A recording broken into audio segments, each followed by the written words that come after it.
13,000 काढत आहे बघा पूनम.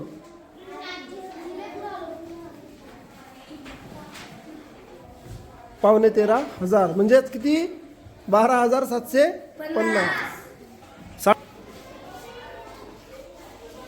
18,500.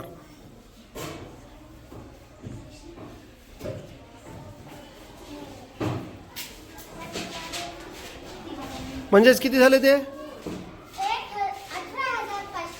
18,500 म्हणजेच 18,500. चला पुढे 16,500.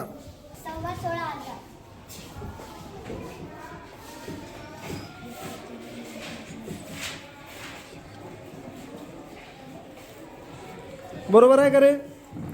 16,250 म्हणजेच किती? 16,500. पुढे 1.25 लाख कोण काढते?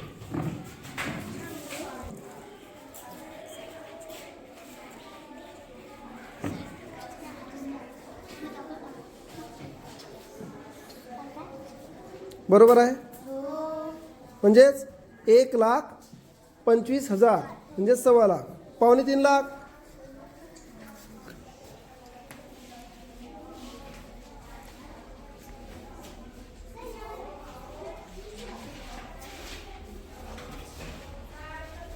बरोबर आहे का रे? नाही बरोबर? बरोबर आहे का रे?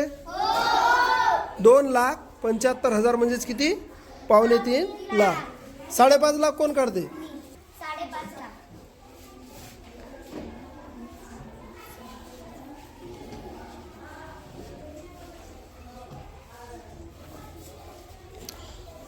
एकक दशक बरोबर आहे. लक्ष 5,50,000 म्हणजेच 5.5 लाख. पुढे पावणे 8 लाख. पावणे 8 लाख काढा.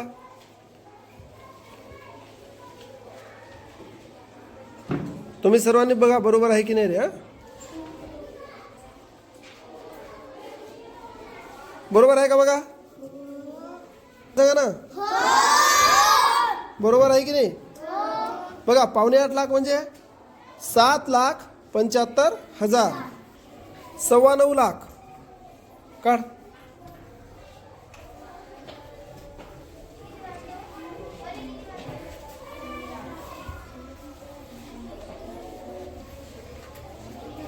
बघा 9.25 लाख म्हणजे 9,25,000. आता हे अंक आपल्या रोजच्या व्यवहारामध्ये म्हणजे आपले आई वडील मोठे माणसं या प्रकारे बोलतात. बरोबर? जसं आपण ज्याला आपण 1,25,000 म्हणतो ते म्हणतात 1.25 लाख. बरोबर? 18,500 रुपये 18,500 आपण 18,500 म्हणतो ते 18.5 म्हणतात. बरोबर? म्हणजे काय की प्रत्येक वेळी